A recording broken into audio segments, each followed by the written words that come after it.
Hello दोस्तों, आज की वीडियो शुरू करते हैं। आपने सुना होगा कि आईटी सेक्टर गिर गया, बैंकिंग सेक्टर गिर गया, है ना? या फाइनेंस सेक्टर ऊपर चला गया। पर क्या आपको पता है कि ये जो सेक्टर हैं एक्चुअल होते क्या हैं और ये स्टॉक्स के प्राइस को कैसे इफेक्ट करते हैं? तो आज की वीडियो इसी के ऊपर है। तो वीडियो को हम क्या करते हैं, शुरू करते हैं।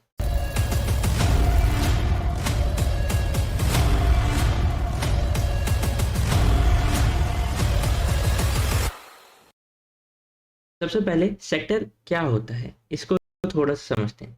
सेक्टर का मतलब होता है इकोनॉमी के अलग अलग पार्ट या इंडस्ट्री। हर कंपनी किसी ना किसी सेक्टर से बिलोंग करती है। थोड़ा सा डिटेल में हम जाएंगे, फिर टेक्निकल भी करेंगे। तो थोड़ा सा आप बेसिक भी जानिए, फिर हम टेक्निकल पे चलते हैं।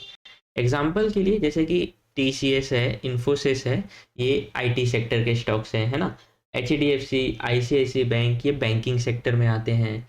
रिलायंस, ओएनजीसी एनर्जी सेक्टर के अंदर आते हैं। तो थोड़ा सा मेन सेक्टर जो हमारे होते हैं, सेक्टर कुछ मेजर टाइप्स होते हैं, उनके बारे में भी हम जान लेते हैं। IT sector, banking sector, pharma sector, oil and gas, FMCG, auto, infra and reality और मेटल एंड माइनिंग, ये सब सेक्टर्स होते हैं। इनके अंदर अलग अलग इंडिविजुअल स्टॉक्स होते हैं, लेकिन इन्हीं के जो काम के होते हैं उन्हीं के ही होते हैं। ठीक। तो थोड़ा सा सेक्टर का यूज़ क्या है और इम्पोर्टेंट क्या है, थोड़ा सा समझते हैं। सेक्टर एनालिसिस से आपको पता चलता है कि किस एरिया में ग्रोथ है, किस एरिया में स्लो डाउन है।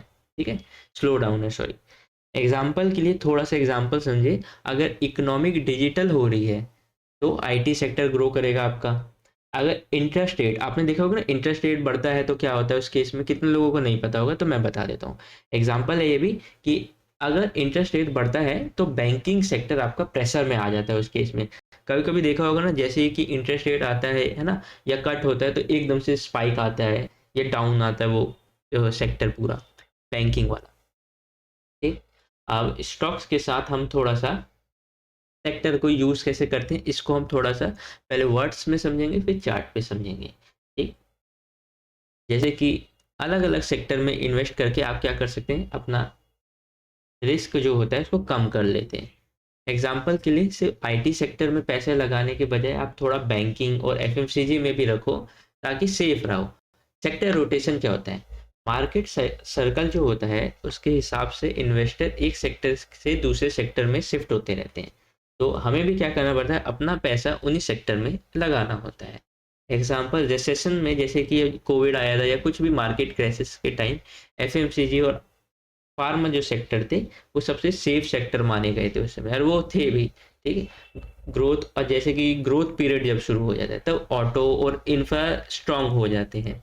और सेक्टर इंडाइसिस में क्या क्या आते हैं, जैसे कि आपकी Nifty IT, Nifty bank, Nifty pharma, ये पर्टिकुलर सेक्टर एक परफॉर्मेंस दिखाते हैं आपके पूरे ओवरऑल को।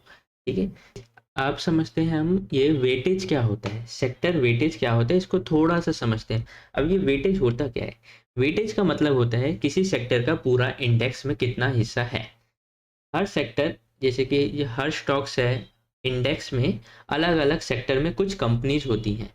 ठीक है, जैसे कि निफ्टी के अंदर है, सेंसेक्स के अंदर है। लेकिन इन सब का कितना कंट्रीब्यूशन है, वो आपका एक टाइप से वेटेज होता है। कुछ सेक्टर का इम्पैक्ट ज़्यादा होता है, कुछ का कम होता है, ये डिसाइड कौन करता है? ये वेटेज डिसाइड करता है। ठीक है। थोड़ा सा एग्जाम्पल से समझते हैं। ठीक।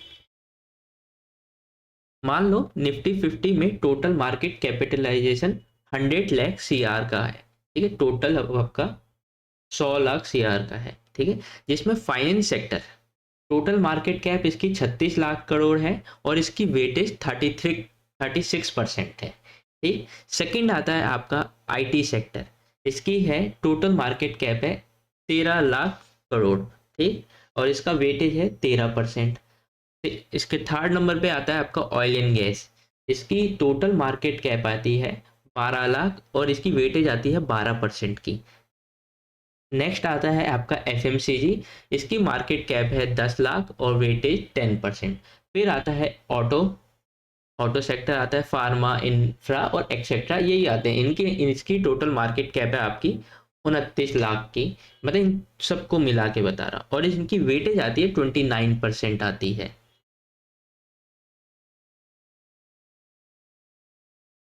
तो इन सब का मतलब क्या है? मतलब क्या है, अगर निफ्टी 50 इंडेक्स में बैंकिंग सेक्टर 36% की वेटेज रखता है, तो अगर बैंकिंग सेक्टर ऊपर या नीचे जाता है, ठीक, मान के चलो निफ्टी 50 है, उसमें 36% की वेटेज अकेला आपका बैंकिंग सेक्टर रखता है ना, 36% की। अगर वो ऊपर नीचे जाता है ना, तो इंडेक्स पे सबसे ज़्यादा असर वही करेगा, क्योंकि उसकी वेटेज ज़्यादा है। थोड़ा सा इसका फॉर्मूला जान लेते हैं अगर आपको निकालना है तो वेटेज इक्वल में क्या होता है, सेक्टर का total market cap divide by index का टोटल मार्केट कैप मल्टीप्लाई 100, ऐसे होता है, इसका फॉर्मूला होता है।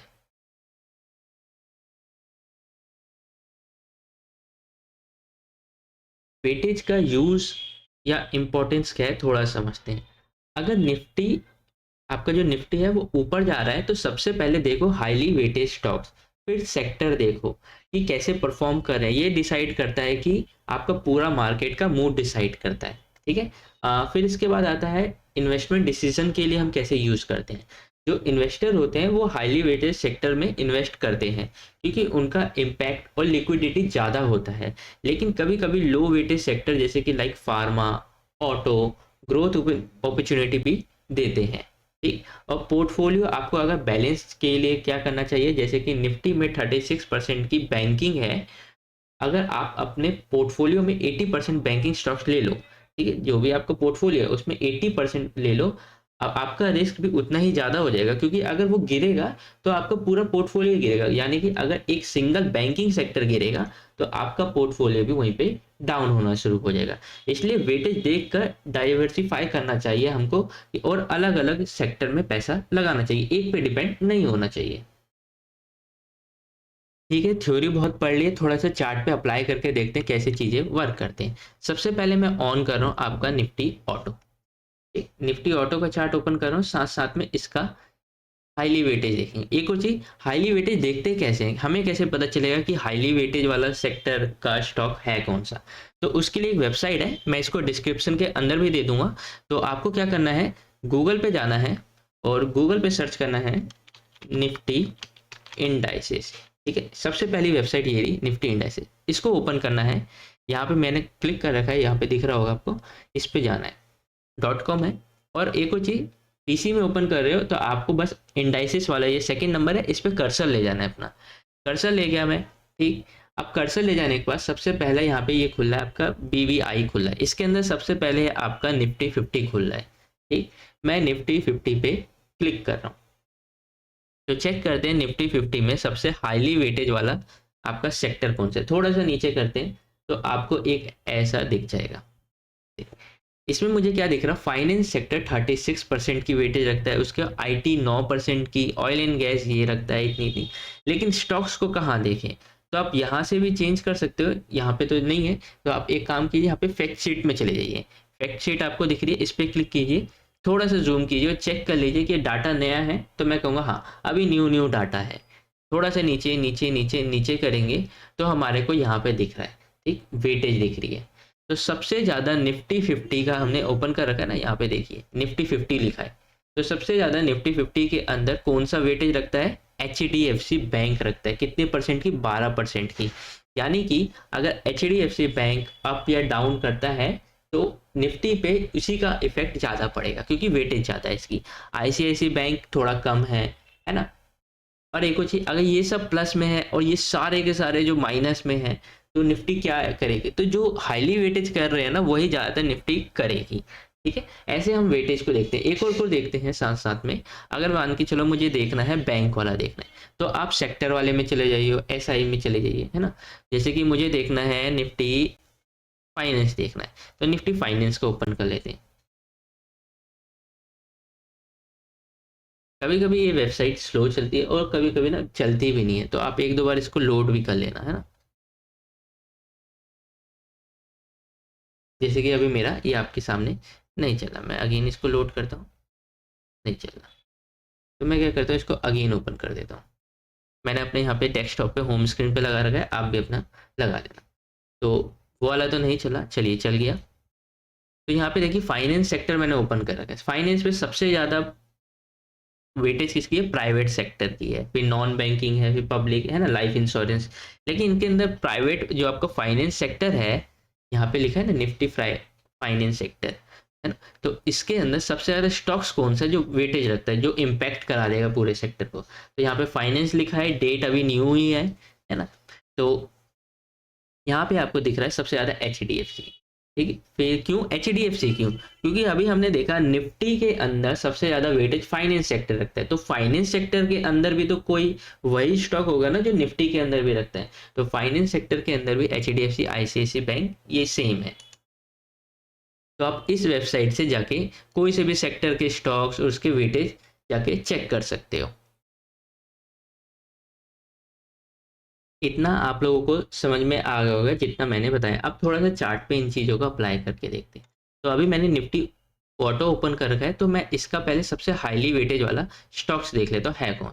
तो चलते हैं इस पर, तो निफ्टी ऑटो का सबसे हाईली वेटेज वाला चेक करते हैं, फिर उसका चार्ट इसके साइड बाय साइड ओपन करेंगे। फर्स्ट शीट में चलते हैं, जूम करते हैं, निफ्टी ऑटो है, न्यू है, ठीक है। चलते हैं, सबसे ज़्यादा है महिंद्रा एंड महिंद्रा, 24% की वेटेज रखता है। तो मैं क्या करूँगा, इसमें जाता हूँ, महिंद्रा एंड महिंद्रा चेक कर लेते हैं, महिंद्रा एंड महिंद्रा ये रहा।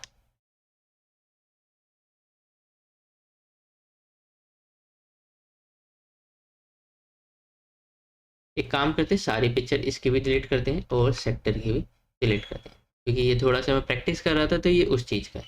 अगर अभी तक आपको वीडियो अच्छी लगी है तो एक बार लाइक जरूर कर देना, अगर नए हैं तो सब्सक्राइब जरूर कर देना। तो चलते हैं, सबसे पहले चलते हैं ईयरली पे। तो देखो आपकी जो राइट साइड में है वो आपका सेक्टर है और लेफ्ट साइड में आपका स्टॉक है हाईली वेटेज वाला। अब एक चीज़ देखिए यहाँ पे क्या दिख रहा है मुझे कि चीज़ें वर्क कैसे करती हैं, हम इसको थोड़ा समझते हैं। इसके अंदर देखो कोई ईयरली का डिमांड जो नियर में है स्टॉक्स में, तो मैं कहूँगा हाँ यहाँ पर है, लेकिन नियर में तो नहीं है। इसके अंदर भी यहाँ पर है, लेकिन ये 4 बेस कैंडल वाला, ये 2 बेस कैंडल वाला है, कोई नहीं, डिमांड जोन होना चाहिए। हाफ ईयरली पे चलते हैं, हाफ ईयरली पे गए तो यहाँ पे देखोगे हाफ ईयरली पे यहाँ पर है, इसके अंदर यहाँ पर है, इसको भी मार्क किया जा सकता है, इसको भी किया जा सकता है। एक और चीज़, जब ये सेक्टर किसी डिमांड जोन की रिएक्शन से नहीं चल रहा, ना ये आपका स्टॉक्स किसी डिमांड जोन की रिएक्शन चल रहा है। चलते हैं क्वार्टर पे, क्वार्टर पे गया तो भी मुझे दिख रहा है यहाँ पे इसके नीचे डिमांड जोन है, इसमें भी नीचे की तरफ डिमांड जोन है। चलते हैं मंथली, मंथली पे एक चीज़ देखने को मिल गई, मंथली पे मैं गया एक बार, तो मेरा जो सेक्टर है इसके अंदर एक डिमांड जोन था, ये मंथली का डिमांड जोन ऑलमोस्ट टच ही है। मैं इसको अगर परफेक्ट मार्किंग कर दूँ तो दिख रहा है ये टच है। तो जो मेरा सेक्टर है वो आया आपके डिमांड जोन को कब टच किया, यहाँ पे ऊपर डेट लिखी रहेगी, आप इधर चेक करना। तो डेट क्या है, 30 अप्रैल 2025, 30 अप्रैल को ये आपका इसमें टच हुआ। तो 30 अप्रैल को जो आपका सेक्टर है क्या किसी डिमांड जोन में टच हुआ, तो चेक करते हैं। तो यहाँ पे डेट देख लेना, तो 30 अप्रैल की कैंडल ये रही, क्या यहाँ पे कोई डिमांड जोन है, तो मैं कहूँगा नहीं, पीछे की तरफ कोई डिमांड जोन नहीं। हाँ एक है, लेकिन वो यहाँ पर मिल रहा है बहुत नीचे की तरफ। तो 30 अप्रैल को जब सेक्टर आपका डिमांड जोन में आया तो स्टॉक्स बिना किसी डिमांड जोन के चल गया। तो रूल सुनिए, पॉइंट क्या है, पॉइंट आप लिख लेना अगर आप लिख रहे हैं, ठीक। तो आपका मैटर नहीं करता कि डिमांड जोन कब बना है, दोनों के अंदर मैटर क्या करता है कि डिमांड जोन में कब आ रही है प्राइस, ठीक। आप जब भी सेक्टर को यूज करो तो आप कभी ये नहीं चेक करोगे कि ये कब बना है, ये कब बना है, ये कभी चेक नहीं करते। आप हमेशा ये चेक करना है कि कब प्राइस आपके डिमांड जोन को टच हो रही है, कितनी तारीख को, कौन सी डेट है ना, वो टच करना है। पॉइंट नंबर 1 था ये। पॉइंट नंबर 2 लिखिए, अगर आप नोट बना रहे हैं तो पॉइंट नंबर 2 आपका ये कह रहा है कि टाइम फ्रेम भी मैटर नहीं करता है। यानी कि ये अगर मेरा मंथली डिमांड जोन में आ रहा है 30 अप्रैल को, तो ये मेरा वीकली में भी आ जाए ना 30 अप्रैल को, तो भी मेरा काम चल जाएगा। यानी कि सेक्टर का सपोर्ट बस होना चाहिए, क्योंकि देखिए सेक्टर में आपको कोई ट्रेड नहीं बनाना है, ठीक। हम ट्रेड किस पे बनाते हैं, स्टॉक्स में बनाते हैं, MIT WIT TIT ये सब बनाते हैं इस पे, लेकिन हम सेक्टर के अंदर ट्रेड नहीं बनाते, बस हम सेक्टर को यूज़ करते हैं, एक एडिशनल सपोर्ट के लिए यूज़ किया जाता है और किसी चीज़ के लिए यूज़ नहीं किया जाता, ठीक। तो आप इसके अंदर कभी ट्रेड मत बनाना सेक्टर के अंदर कि नहीं इसके अंदर MIT ढूंढ रहा हूँ तो इसके अंदर भी MIT होनी चाहिए, ऐसा नहीं करना आपको। आपको क्या करना है, बस सपोर्ट लेना है, ठीक। कैसा भी सपोर्ट मिल जाए लेकिन उसी डेट को मिलना चाहिए, आसपास में ही मिलना चाहिए। तो चेक करते हैं 30 अप्रैल को ये आया, ये नहीं आया तो मैंने अभी बोला ना सेकंड पॉइंट कि जरूरी नहीं है मंथली का है तो मंथली में ही आए, वीकली में भी आ सकता है, डेली में भी आ सकता है। तो चेक कर लेते हैं। तो चलते हैं वीकली। तो देखोगे अब इसमें प्रॉपर मेरे को डेट दिख रही है, क्या दिखा रहा है 11 अप्रैल, ऊपर की तरफ यहाँ पे दिख रहा होगा 11 अप्रैल आपका 2025 को ये टच हुआ था आपके मंथली जोन को। लेकिन 11 अप्रैल को ये वाला एरिया, मैं इस पर वो लाइन डाल लूँ हॉरिजॉन्टल लाइन, तो ये किसी एरिया को टच नहीं हुआ था। ठीक है, तो भी ये चल गया। क्या पता सपोर्ट कोई डेली का डिमांड जोन दे दिया हो, चेक कर लेते हैं। तो एक बार सेक्टर चेक करें, तो सेक्टर आपका प्रॉपर आया था 7 अप्रैल को आया था। तो 7 अप्रैल को आपका स्टॉक कहाँ था यहाँ पे, तो 7 अप्रैल को मेरा स्टॉक्स यहाँ पे था। क्या ये किसी डिमांड जोन की रिएक्शन थी, तो मैं कहूँगा हाँ। यहाँ पे मुझे क्या दिख रहा है, विंडो गैप दिख रहा है ना। तो विंडो गैप आया था। अब एक और चीज़ देखिए, सेक्टर भी अगर नहीं चलता है तो इसमें अगर डिमांड जोन नहीं होता, यानी कि ये विंडो गैप नहीं होता ना, तो आपका सेक्टर भी नहीं चलता। क्यों? क्योंकि ये है आपका हाईली वेटेड स्टॉक्स है। लेकिन विंडो गैप ने इसको क्या किया, एक सपोर्ट दे दिया, जिस वजह से ये भी अपनी प्रॉक्सिमल लाइन से ही चला और अंदर भी नहीं गया बिल्कुल, यहीं से इसने रिकवरी दे दी। क्यों? क्योंकि विंडो गैप यहीं से इसको चला दिया। ठीक, तो ये दोनों देखोगे एक साथ एक ही डेट को आए, लेकिन टाइम फ्रेम मैटर नहीं किया इस केस में। क्यों? क्योंकि ये आया आपके MIT ट्रेड में और ये आया आपके DIT ट्रेड में, एक विंडो गैप के अंदर। चलिए कोई और सा देख लेते हैं। मैं एक काम करता हूँ, निफ्टी फाइनेंस ओपन कर लेता हूँ साइड में, और इसका एक है स्टॉक है चोलामंडलम फाइनेंस। ईयरली पे देखो दोनों के अंदर कोई डिमांड जोन नहीं है, ये तो अभी लाइव है ना, तो इसको मार्क नहीं कर सकते। हाफ ईयरली पे चलते हैं। हाफ ईयरली पे मुझे इसके अंदर डिमांड जोन दिख रहा है, इसके अंदर नहीं दिख रहा। इसके अंदर देखोगे बस एक ड्रॉप टाइप थी और एक रैली थी कंटिन्यू, बस इतना ही दिख रहा है। लेकिन मैं आपको ये नहीं दिखाना चाहता, मैं कुछ और दिखाना चाहता हूँ। तो उस डाटा पे चलते हैं जो मैं आपको दिखाना चाहता हूँ, इससे आपका थोड़ा एग्जाम्पल और क्लियर होंगे।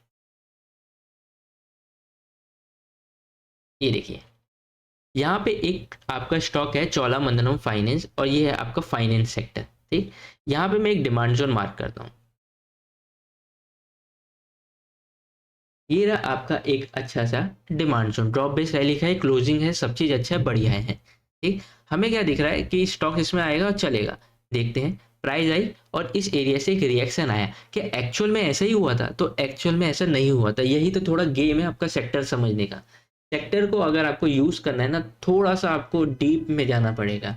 डीप में कैसे चलते हैं, देखिए हमें क्या दिख रहा है, ये आपका डिमांड जोन है जो वीकली का, ये कब बना, 18 अप्रैल को। तो मैंने एक आपको अभी पॉइंट बताया था कि मैटर नहीं करता कि कब बना है, मैटर क्या करता है कि कब आ रहा है आपके जोन के अंदर, ये ज़्यादा मैटर करता है। ठीक है, तो एक काम करते हैं, चेक करते हैं ये कब आया था और क्या ये किसी डिमांड जोन में आया था सेक्टर, उस समय चेक कर लेते हैं। तो फर्स्ट टाइम टच हुआ था आपका 7 मार्च 2024 को टच हुआ था। तो 7 मार्च को क्या सेक्टर किसी डिमांड जोन में था, चेक कर लेते हैं। 7 मार्च 2024,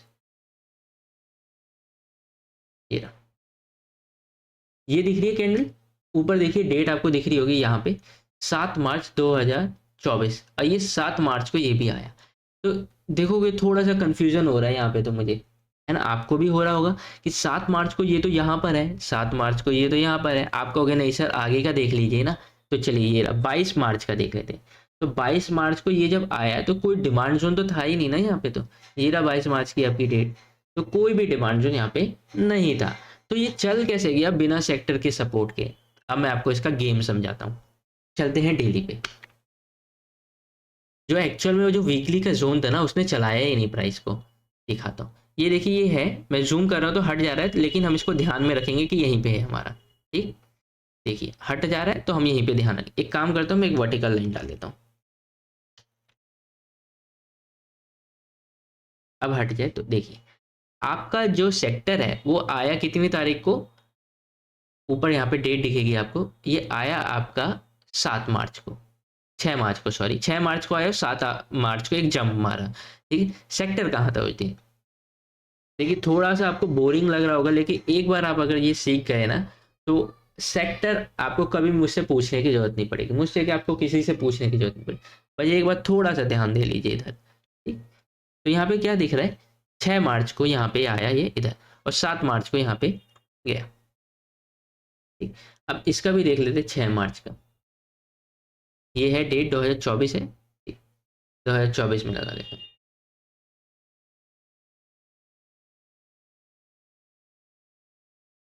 ये रहा 6 मार्च को चोलामंडलम फाइनेंस एक वीकली के बहुत ही अच्छे डिमांड जोन में आया, लेकिन सेक्टर यहाँ पे कहाँ था, ये रहा ऊपर 6 मार्च को। 7 मार्च को ये रही कैंडल, ठीक है, यहाँ पे ऊपर आपको डेट दिख रही होगी 6 मार्च 7 मार्च, और ये रही 6 मार्च 7 मार्च। तो एक चीज़ देखिए, हमने क्या बोला, अगर वो हाईली वेटेज है, वेटेज अच्छी खासी है सेक्टर में, ये पॉइंट अगर मैंने नहीं बोला तो आप इसको अभी नोट कर लेना, सॉरी, कि अगर सेक्टर जब तक नहीं चलेगा तो स्टॉक्स भी नहीं चलेगा उसका, चाहे कितने अच्छे डिमांड जोन में आ जाए।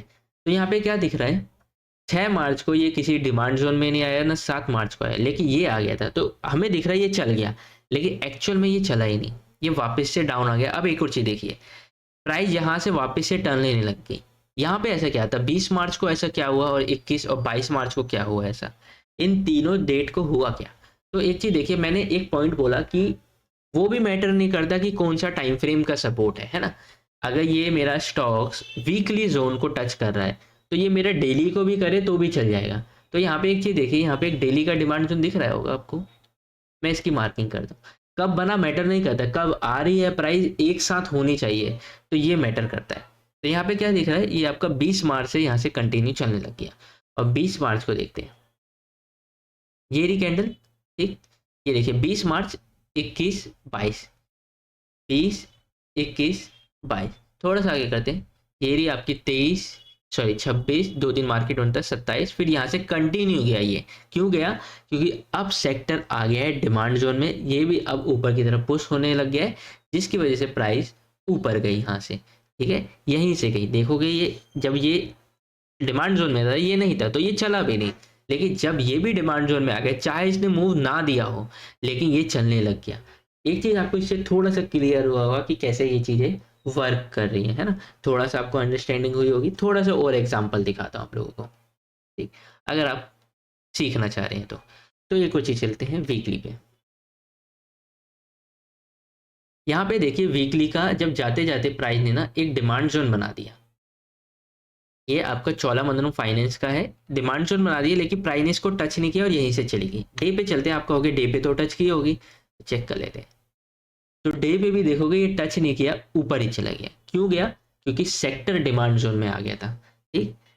अब एक चीज देखिए, मैं वीकली पे चलता हूँ, ये डेट क्या थी जब प्राइस आई, देखो ये मैं इसको क्यों नहीं देख रहा हूँ कब बना, क्योंकि मैंने बोला कि कब बनता है वो मैटर नहीं करता, कब आ रही है वो मैटर करता है। तो 19 अप्रैल 2024 को देखते हैं, तो 19 अप्रैल 2024, ये तो आंसर आपको दिख ही गया होगा, ये ये दिख रहा है, ये कैंडल, ये 19 अप्रैल को डिमांड जोन में आया और इसने मूव दी। ये वीकली टाइम फ्रेम में आपको लग रहा है बहुत छोटी मूव है, डेली पे दिखाऊंगा तो बहुत अच्छी मूव दिखेगी, है ना। लेकिन यहाँ पे देखो ये नहीं आया, लेकिन ये पहले आ गया। एक नया पॉइंट सुनिए कि जब तक सेक्टर डिमांड जोन में ना आए तब तक आपका स्टॉक्स नहीं चलता, वहीं पे कंसोलिडेशन कर देता है। लेकिन अगर सेक्टर आ जाए ना और स्टॉक्स ना आए तो चल जाएगा, वो ऊपर से ही चल जाएगा। ये पॉइंट को भी आप लिख लेना। डे पे चलते हैं,